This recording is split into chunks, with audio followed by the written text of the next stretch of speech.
Pada malam tanggal 27 Safar, tahun ke-14 kenabian, bertepatan dengan 12 atau 13 September 622 Masehi, Rasulullah Shallallahu Alaihi Wasallam meninggalkan rumah beliau, sunyi, tenang, namun dalam penuh kewaspadaan.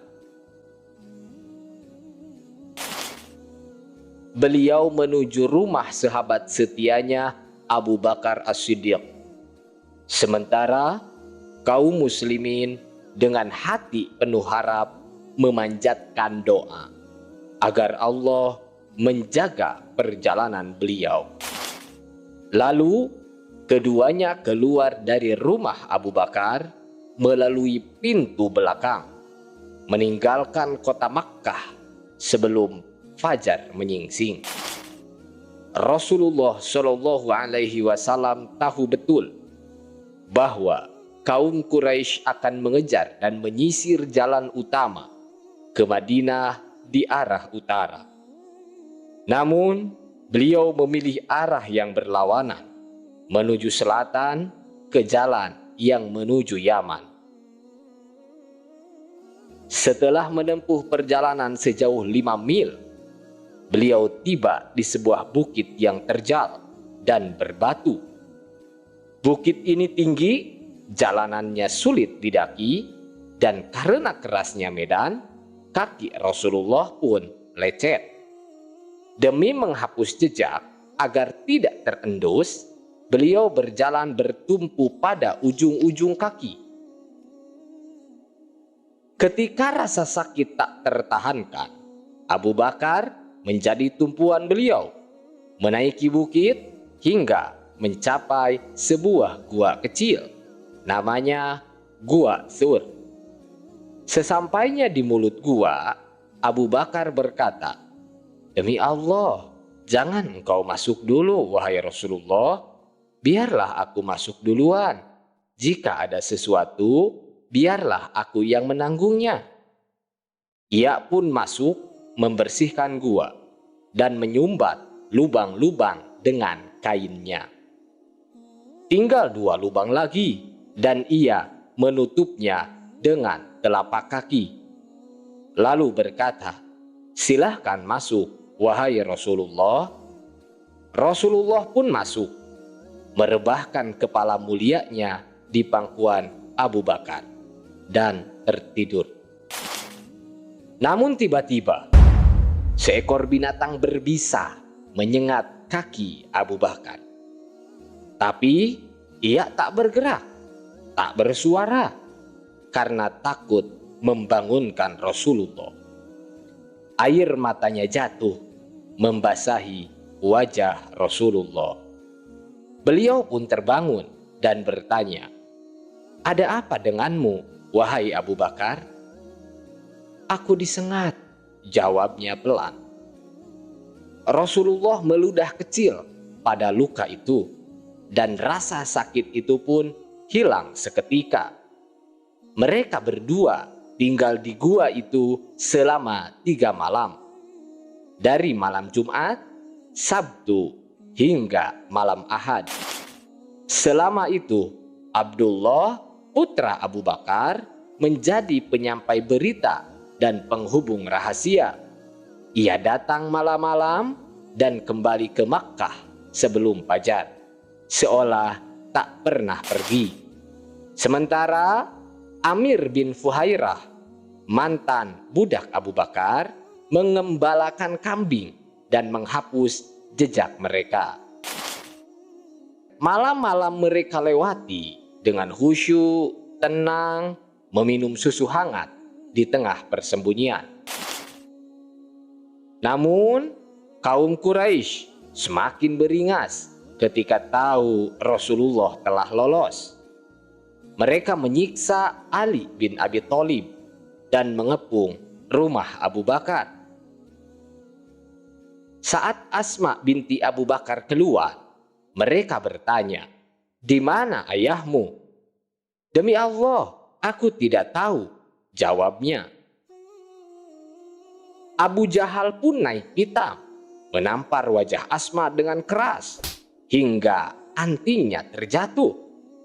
Tak cukup sampai di sana, kaum Quraisy mengerahkan seluruh pasukan. Mereka mengawasi semua jalan, menawarkan hadiah 100 ekor unta bagi siapa saja yang bisa membawa Muhammad dan Abu Bakar, hidup ataupun mati. Para pelacak menyusuri padang, lembah, perbukitan, hingga tiba di mulut gua.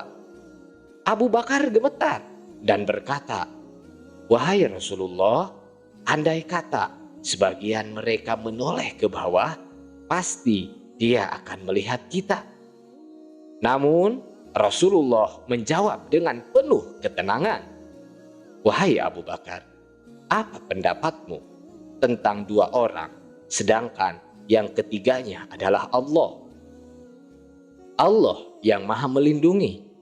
Melalui mukjizatnya, Allah tutup pandangan mereka, meskipun mereka hanya berjarak beberapa langkah dari mulut gua."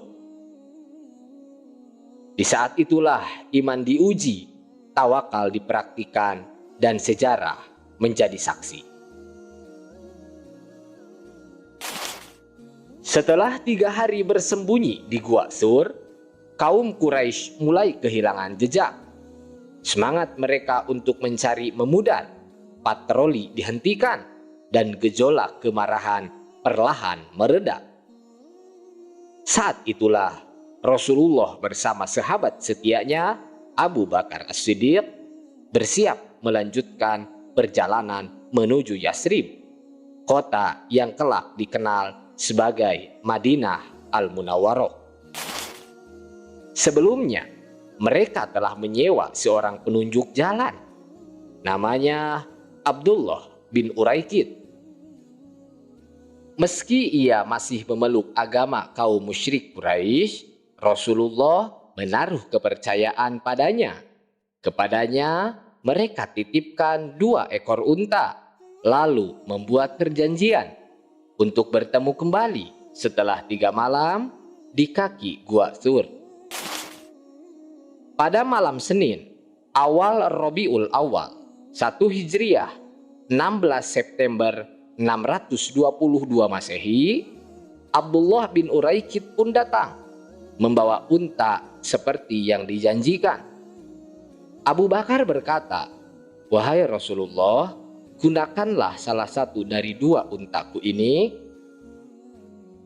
Namun Rasulullah menjawab, "Aku harus membelinya."